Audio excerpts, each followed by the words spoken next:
20 minutos. En la semana cuando pensábamos en Carlos Rosansky, la verdad es que parecía otro país, viste que Argentina pasa un día y pasan 700.000 cosas, pero bueno, sigue habiendo muchos temas importantes que tienen que ver con la justicia para consultarle en este sábado. ¿Cómo estás, Carlos? Buen día, gracias por recibirnos, ex juez Hola, federal. ¿cómo estás, Felicita? Un placer. Bueno, ¿hay alguna investigación? La primera pregunta te hago vinculada a esa que es el tema del día y nos vamos al tema por el que te convocábamos. ¿Hay alguna investigación con respecto, no? El fiscal Marijuán salió a hablar con respecto al tema de la vacuna. Se tiran algunos nombres, otros quedan afuera, ¿no? El nombre de Aranda, por ejemplo, quedó afuera de todas las coberturas, por lo menos periodísticas. ¿Qué lugar le cabe a la justicia? ¿Qué puede pasar? Bueno, como siempre, la justicia tiene un rol importante. El problema es quién Claro. integra la justicia. Te das cuenta, vos mencionás a Marijuán, son personajes que no deberían estar en esos cargos. Y ese no es un tema menor, ¿viste? Porque a lo mejor situaciones desagradables como la que está pasando nos hacen acordar una vez más los enormes costos de no sanear una justicia que tiene un sector muy corrupto. Marijuán es uno de ellos. Claro, bueno, ahí terminamos volviendo siempre a lo mismo, ¿no? Más allá de las novedades, más allá del tema del día, volvemos siempre a lo mismo. Y en el fin de semana pasado comentábamos azorados aquí, nos parecía increíbles que un fiscal como Stornelli, por ejemplo, pudiera terminar investigándose a sí mismo o investigando a su hijo en la causa que tiene que ver como espionaje. Un escenario que parecía alocado, pero también probable, ¿no? Ya el solo hecho de que exista esa probabilidad es grave. No, sin duda, pero lo que pasa es que con ese tipo de gente, estamos hablando Stornelli y Marijuán en el caso de fiscales, pero Sí. jueces, etcétera, todo es posible, porque ellos no tienen los límites éticos, morales, sociales, legales que tenemos todos nosotros. Ellos viven una realidad distinta que les permitió un saqueo de 4 años y no hay uno solo preso, ¿se entiende? Sí. Algún perejil, no sé, de Alessio, pero quiero decirte, en general son gente que goza de impunidad, representan el poder real en nuestro país. Y bueno, y hay que tomar ciertos recaudos respecto de ellos, porque insisto, si no después pasa lo que vos contás, Stornelli termina investigándose, Marijuán no pagó lo que hizo porque agujereó la Patagonia y lo tomamos a risa. Sí. Y este es un año de elecciones, digo, ¿qué se puede esperar en este año? No, yo creo que se puede seguir siendo optimista, por lo menos desde mi punto de vista, optimista en el sentido de que el oficialismo va a no solo hacer una buena elección, sino que va a aumentar la elección porque la gestión es muy buena. Lo que pasa es que no se puede negar el efecto que puede tener la noticia de ayer, no sé si en las elecciones, pero sí en lo cotidiano, en hoy la tapa de los diarios es esa, hoy en todo el mundo se está comentando, Sí. y la verdad que es una verdadera pena, es una verdadera tristeza. Uh-huh. Sí, yo me refiero más a la cuestión, digo, que se puede esperar de ese aparato, ese andamiaje que se dedicó durante muchos años y todavía hoy a perseguir a determinados referentes de la política o a determinado sector de la política en un año de elecciones con las causas que tienen en sus manos, ¿no? Bueno, a ellos le va a ir bien también, no Ajá. te olvides que sí, porque ese tipo de andamiajes que además obligan, a mi entender, obligan a tomar medidas adecuadas que no se están tomando, Sí. porque si no te van a seguir pasando por encima, y insisto, el sector más complejo, porque sabemos que son los medios hegemónicos, los servicios de inteligencia, los que quedan, digamos, porque hoy están en buenas manos en la cabeza, la presidencia de la Nación tampoco es problema, pero los medios hegemónicos y el sector corrupto del Poder Judicial son Sí. centrales, Felicitas. Contra eso no se han tomado medidas No, ni mínimas. y el presidente ni dice, mínimas. la justicia, lo voy a parafrasear, ¿no? Una declaración Sí. que hizo hace poco tiempo, incluso una entrevista en página y en esta radio. La justicia tiene que darse cuenta que está funcionando mal, es decir, hay como una apuesta de que la justicia debe reflexionar y depurarse sola porque entiende que un poder no debe entrometerse en el otro, con el otro, digamos. ¿Esto es tan así? ¿Qué herramientas tiene el Poder Ejecutivo? ¿Qué debería ocurrir para hacer esas correcciones o depurar esa justicia, Carlos? Mira, en primer lugar, yo no creo que sea aislada ese pensamiento porque va en consonancia con lo que dijo el jefe de gabinete unos días antes, Ajá. de que la justicia, y que su espacio político considera que la justicia debe revisarse a sí misma. Esas fueron las palabras del jefe de gabinete. Sabiendo que eso es imposible. Y eso preocupa muchísimo. A mí me duele que un funcionario preparado y honesto como él afirme algo que sabe que no es cierto. Lo dejo planteado porque me dolió muchísimo. Ahora, las herramientas están, Felicita, te imaginarás que en democracia tenés herramientas de sobra.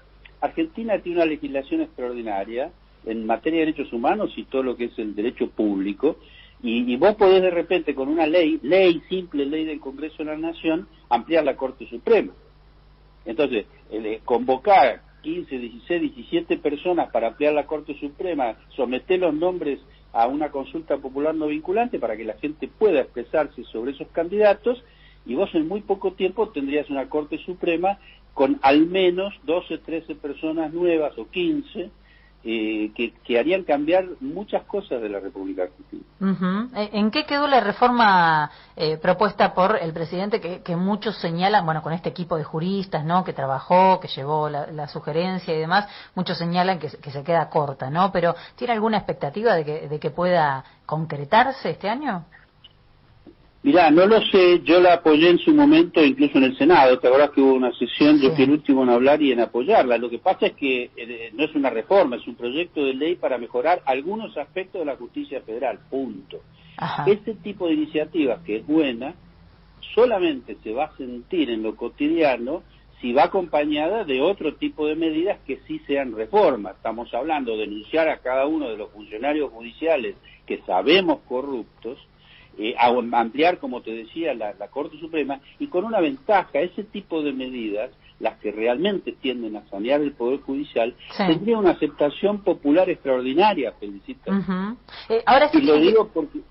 Sí, decime. No, digo, ¿tiene que ser iniciativa del Ejecutivo o puede el Legislativo tener una iniciativa de este tipo? No, por supuesto, el Legislativo también son proyectos de ley. Sí, claro. Lo que yo digo, pero yo afirmo que esto cualquier medida tendiente a sanear la justicia tendría una repercusión extraordinaria favorable. Pensá que si casi el 90%, el 89% de la población descree su justicia, imagínate que ese porcentaje trasciende muchísimo a los votos que tuvo Alberto Fernández. Por lo tanto, hay un sector más amplio todavía de la sociedad. Esa es una medida que sería muy bien vista. El problema es analizar las razones por las cuales no se toma. Claro. Bueno, sí, la pata mediática que mencionabas al comienzo, Carlos, estamos escuchando a Carlos Rosanqui, es fundamental, ¿no? Porque se embarra la cancha cada vez que se propone alguna modificación en la justicia o se señala el mal funcionamiento, no de toda la justicia, pero sí de determinados sectores de la justicia, ¿no? Claro, bueno, lo que pasa es que también hay que reconocer la pata mediática, que los medios hegemónicos, que son nefastos, estamos hablando nefastos en serio, se apoderaron de papel prensa con secuestros, torturas, desaparición y muerte. Así que sabemos a qué pueden llegar. Pero una cosa es la labor disociadora y la labor ilegal de los medios de comunicación hegemónica, y otra es quienes firman. Y los que firman las decisiones de persecución son los jueces, son los fiscales. Entonces, si no enfocamos realmente la actividad en dónde está el problema más grave, que insisto, podrá estar inspirado, patrocinado y empujado por los medios hegemónicos. Pero el gatillo lo disparan los jueces y fiscales. Entonces, si no se ha tomado una sola medida al respecto, y te consta que no, hasta el día de hoy no se ha modificado el Poder Judicial, el único que no está es Bonadío porque murió. Claro. Stornelli está en su despacho. Entonces es evidente que eso hay que modificarlo, y hay razones profundas que habrá que estudiar y habrá que discutir públicamente por las cuales no se toma esa decisión. Hablando de escándalos que no fueron, lo del juez Hornos, lo habíamos escuchado a Martín Soria acá señalando las reuniones que tenía Martín Soria, el juez Hornos con Mauricio Macri cuando era presidente. Debiera ser un escándalo también, ¿no? Sí, pero forma parte de lo mismo. Incluso fíjate cómo muchas cosas... 6 ingresos, le cuento al que no sabe que este juez tuvo 6 ingresos en la Casa Rosada entre fines de 2015 y 2018 para ver a Mauricio Macri. ¿De qué hablaron? ¿Por qué se reunían? No, bueno, pero esos ingresos son lógicos en el contexto del lawfare que vive y vivía la Argentina en ese momento. Es el vínculo que tienen porque pertenecen a un sector. No como dijo Hornos, pues son amigos, tienen relación social. Tienen sí pertenencia social, es decir, acá tenemos una justicia de clase, Mauricio Macri también es de clase me refiero de poder económico, de poder mafioso, y todo eso se junta. Incluso fíjate detalles que podrían pasar desapercibidos. El juez Hornos se conoció el otro día que tuvo un proceso por golpes que presentaba su esposa en ese momento, hace muchos años. Sí. Estaba golpeada, se constataron las lesiones y bueno, y eso se llevó a la justicia. Ella denunció al marido. ¿Sabés cómo terminó esa causa? Él fue sobreseído, provisoriamente. Por supuesto, sobreseimientos provisorios, el paso del tiempo lo transforma en definitivo. ¿Sabés qué pasó con el juez que lo sobreseyó? ¿Qué pasó? Fue condenado a 4 años y medio de prisión por lesiones graves a su esposa. Claro. ¿Se entiende? Charlie García diría say no more. Está todo vinculado, tiene que ver con una forma de ser, tiene que ver con una forma de ejercer el poder, y estas cosas pasan porque, por ejemplo, determinadas personas que no deberían estar en esos cargos, por distintas razones, pero entre ellas pues son violentos, sí, están en esos cargos. Entonces necesitamos levantar un poco la mirada, mirar en perspectiva, ponerle el nombre a las cosas, y nos vamos a evitar muchos problemas, insisto, y con un apoyo popular que sorprendería. ¿Y por qué crees que no, Carlos? ¿Por qué crees que no está esa decisión política? Bueno, eso ya es otro precio. Nada, ¿sabés qué pasa? Todas las instituciones en el mundo tienen distintos fenómenos en su interior, en su gestación y en su funcionamiento. Sí. Estamos hablando del mito fundacional, violencia, locura, intereses, miedo al cambio, es decir, una larga lista de fenómenos.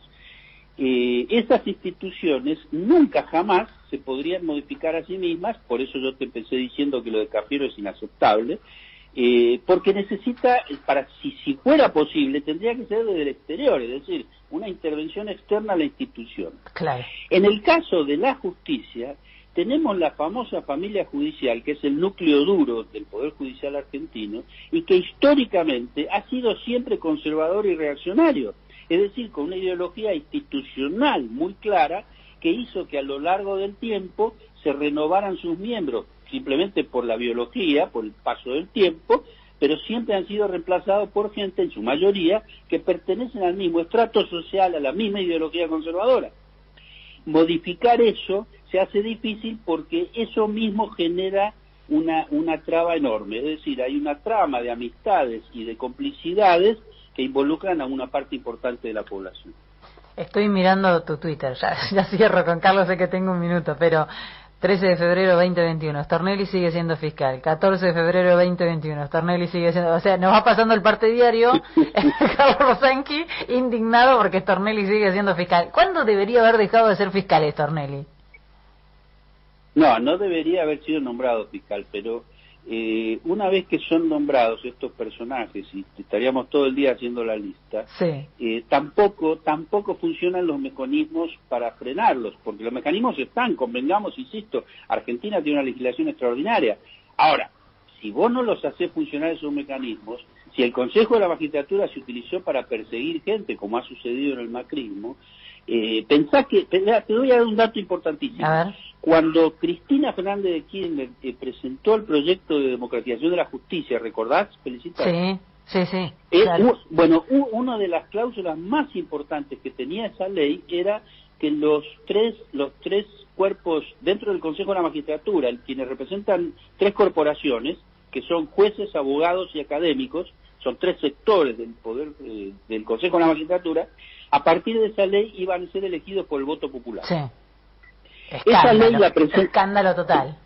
Imagínate, Cristina la presenta, el Congreso de la Nación la sanciona como ley y luego Cristina la promulga como ley, ¿de acuerdo? ¿Querés que te diga cómo terminó esa ley? Fue declarada inconstitucional por la hermosa Corte Suprema que tenemos. Difícil. Entonces, ¿te das cuenta dónde está el poder? ¿Quién tiene un poder del Estado como el Ejecutivo? Presenta una ley, el Congreso la sanciona, sería revolucionaria, porque te juro que si los consejeros que designan y pueden echar jueces son designados por el voto popular, nos cambia la historia, Felicita. Claro, digo, importante eso que estás diciendo, para esto que estás recordando, ¿no? De la reforma de la justicia propuesta por Cristina Kirchner, digo, es un elemento que hay que tenerlo en cuenta para entender lo que pasa, para entender lo que sigue después, ¿no? Por qué determinados sectores, digamos, tienen espanto con determinados nombres y funcionan o operan de la manera que operan, ¿no? Me parece que hay que tener en cuenta todos estos detalles. Carlos, gracias, que tengas buen sábado. Igualmente para vos, felicitas, un cariño. Hasta luego, Carlos Rosansky, ex juez federal aquí.